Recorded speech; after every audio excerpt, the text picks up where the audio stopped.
Je remercie votre présence afin d'honorer notre Sainte Jeanne d'Arc, celle qui libéra la France, alors que tout semblait perdu. Et je laisse la parole à Gauthier. Chers amis, chers camarades, merci pour votre présence nombreuse. Et tout d'abord, merci à Maggie qui, je le sais, fait beaucoup pour notre fédération et globalement beaucoup pour notre mouvement. Je pense que vous vous associerez à mon mot de soutien et que nous lui sommes tous un petit peu, et même souvent beaucoup, collectivement débiteurs.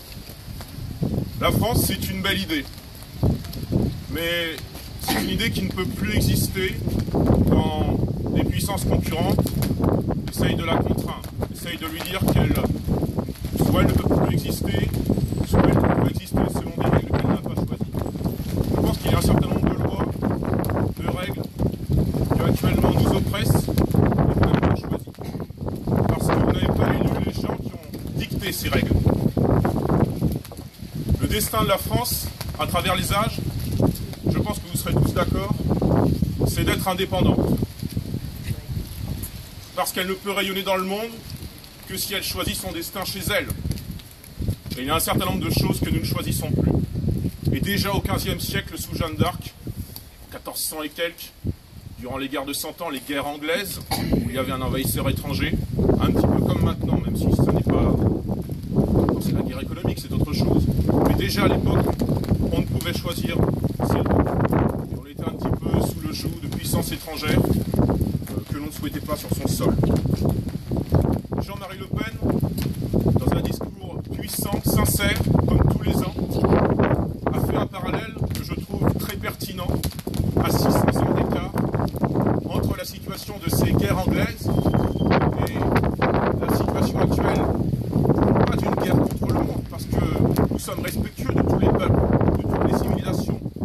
C'est précisément parce que nous sommes respectueux des civilisations que nous voulons au moins pouvoir en rester une. Mais nous sommes en guerre contre une certaine mondialisation qui oppresse nos peuples, qui confine nos agriculteurs et nos policiers à la misère et au suicide. Cela, nous ne pouvons plus le tolérer. Nous ne pouvons pas tolérer les emplois détruits, dont on nous dit ça c'est de la compétitivité, donc c'est au moindre coût. Mais finalement, au moindre coût pour eux, ou au moindre coût pour vous, vous en êtes certains. Pour moi, c'est le plus grand coût social au cœur de tous les foyers. Nous ne pouvons plus tolérer que nous ne soyons plus souverains et que la France devienne finalement une puissance de second rang. Le combat de Jeanne d'Arc, c'était un petit peu ça. Alors pas à l'échelle du monde naturellement, mais au moins pour que la France reste souveraine sur son sol, puisque vous savez peut-être, et même sûrement, parce que nous sommes des gens cultivés, nous nous intéressons à l'histoire, à la culture, que le roi d'Angleterre campait sur le sol de France. Aujourd'hui, ce n'est plus le roi d'Angleterre, mais ce sont les marchés, les banquiers, les gens que vous n'avez pas choisis qui décident à votre place.